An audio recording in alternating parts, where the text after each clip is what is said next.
dari keilmuan atau sisi manajemen gizinya. Ya, berikut akan dibawakan oleh Ibu Sepsina Reski, Sarjana Gizi, Magister Sains. Ibu Sepsina sudah ada di ruang Zoom ya? Sudah ada Bu Dia. Oh, sudah. Selamat pagi, Ibu Sepsina. Selamat pagi Bu Dia. Semoga dalam keadaan sehat, bahagia ya, Ibu Sepsina. Amin. Baik, saya akan memperkenalkan Ibu Sepsina Reski. Beliau merupakan masih keluarga besar Poltekkes Kemenkes Kaltim ya, Bapak Ibu sekalian, rekan-rekan tenaga kesehatan. Beliau merupakan dosen gizi di Prodi Poltekkes Kemenkes Kaltim ya, dengan beberapa pengalaman mengajar yang banyak sekali ya beliau ini. Kalau saya bacakan ini yang terupdate sebagai fasilitator pelatihan konseling pemberian makan bayi dan anak atau PMBA, kemudian juga sebagai fasilitator pelatihan konseling menyusui, kemudian dari segi pengajarannya ini merupakan tim pengajar mata kuliah dietetik penyakit tidak menular, ya. Kemudian sebagai tim pengajar mata kuliah gizi olahraga. Kemudian em, dengan seabrek aktivitasnya ya, beliau ini menyempatkan diri untuk menjadi narasumber pada kegiatan webinar kita pada hari ini. Ya, saya persilakan Ibu Sepsina Reski, Sarjana Gizi, Magister Gizi, untuk dapat memberikan dan sharing ilmunya ya terkait dengan manajemen gizi pasien gagal ginjal. Kepada Ibu Sepsina, saya persilakan. Ya, baik, terima kasih Ibu Dia. Saya izin share screen.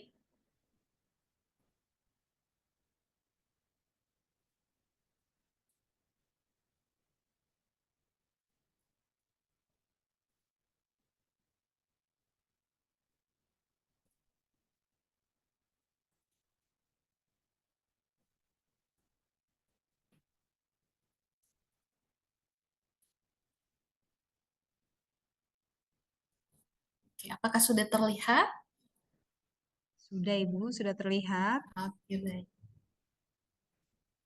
Ya, suara saya jelas ya Bu ya? Jelas sekali dan merdu Ibu Sepsina. Oke, baik. Terima kasih Bu Dia. Saya mulai. Assalamualaikum warahmatullahi wabarakatuh. Selamat pagi menjelang siang dan salam sejahtera bagi kita semua. Pertama-tama yang saya hormati seluruh narasumber yang hadir pada webinar hari ini yang menjadi pembicara. Yang saya hormati juga Bapak Ibu dosen Poltekkes Kemenkes Kaltim dan seluruh sivitas akademika yang bergabung di ruang Zoom maupun di YouTube ya, karena ada di YouTube juga. Dan adik-adik mahasiswa ya, serta dari luar maupun dari dalam Poltekkes sendiri. Terima kasih atas kesempatan yang diberikan untuk bisa sharing ya, kita sharing saja pada hari ini terkait bagaimana manajemen gizi pada pasien gagal ginjal. Kalau sebelumnya sudah dijelaskan oleh Dr. Firda dan juga Ibu Suprihartini bagaimana istilahnya penegakan diagnosisnya ya secara medis, dan di sini saya akan menjelaskan sedikit tentang bagaimana tata laksana dietnya atau manajemen gizi untuk pasien gagal ginjal ini. Nah, ini tadi sudah dijelaskan ya. Jadi biasanya kami kalau di gizi ya, jadi untuk kita mengetahui apa diet yang tepat untuk suatu penyakit, jadi kita juga harus paham dulu terlebih dahulu apa sih penyakit tersebut. Nah, gagal ginjal tadi sudah dijelaskan secara jelas oleh Dr. Firda bahwa kondisi di mana ginjal mengalami penurunan fungsi. Nah, ini ada dua, ada yang akut dan ada yang kronik. Nah, biasanya yang kronik inilah yang terjadi secara perlahan atau bersifat menahunan. Biasanya ini yang dikaitkan dengan pola makan ya. Nah, prevalensi penyakit ginjal kronis ini berdasarkan survei terbaru ya, survei kesehatan Indonesia di tahun 2023 oleh Kemenkes, ini didapatkan bahwa terdapat 0,18% atau sekitar 638.178 jiwa yang terdiagnosis oleh dokter penyakit ginjal kronik. Nah, ini yang terdiagnosis. Kita tidak tahu di luar sana mungkin ada masih banyak yang belum terdiagnosis.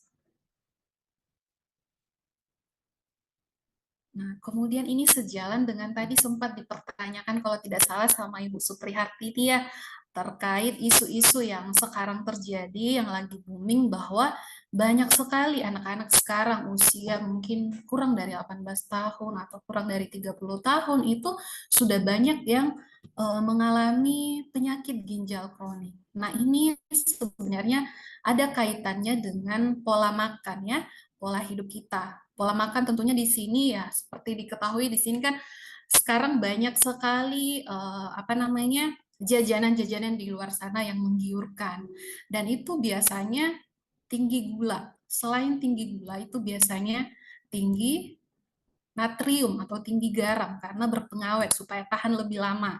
Kemudian juga tinggi lemak.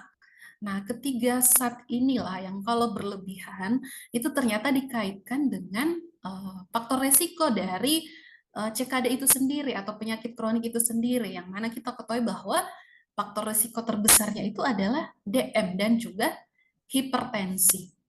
Kalau misalnya kita sering konsumsi makanan ultraproses atau makanan yang diolah melalui proses pengolahan yang banyak sekali, tentu itu akan ada penambahan-penambahan zat-zat tertentu, seperti tadi gula, natrium, lemak. Nah, zat-zat ini bersifat adiktif. Kalau kita makan cuma satu misalnya, tidak mungkin selesai cuma satu. Karena sifatnya adiktif, kita makan satu pasti kepengen lagi makan. Seperti itu. Nah, ini yang diteliti berdasarkan systematic review meta-analisis studi kohort. Nah, ini ditemukan bahwa memang ada kaitan antara tingginya konsumsi UVF atau ultra processed food dengan kejadian CKD atau penyakit ginjal kronik. Seperti itu. Walaupun memang secara masih perlu ya studi klinis lebih lanjut untuk lebih jelas bagaimana sih sebenarnya mekanismenya kok bisa si ultra proses ini bisa menyebabkan penyakit ginjal kronik. Tapi di bahasannya ada yang berpendapat bahwa itu tadi konsumsi tinggi zat-zat adiktif seperti gula tadi, natrium, lemak, nah itu akan meningkatkan faktor resiko. Faktor resiko seperti obesitas, diabetes, dan juga hipertensi.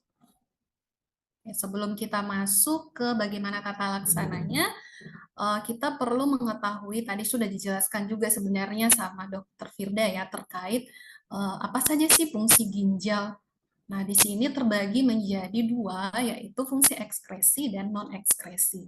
Di mana untuk fungsi ekskresinya, ginjal ini diketahui berfungsi untuk menyaring, untuk mengeluarkan produk-produk sisa metabolisme dari makanan yang kita konsumsi. Misalnya, sisa metabolisme dari protein, yaitu urea atau ureum. Nah, kalau misalnya tinggi di dalam darah, nah berarti itu ada indikasi terjadi kerusakan pada glomerulus yang berfungsi untuk menyaring. Kemudian ginjal juga diketahui berfungsi untuk mengatur keseimbangan air dan elektrolit.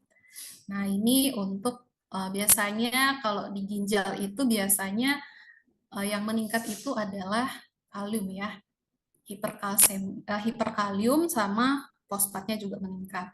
Kemudian mengatur keseimbangan asam basa. Jadi di ginjal juga yang mengatur pH darah kita, keseimbangan asam basa di dalam darah.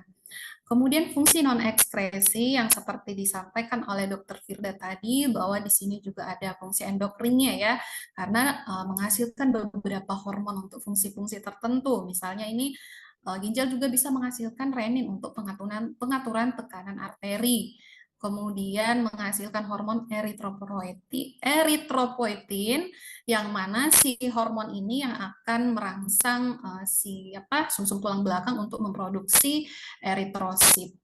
Kemudian juga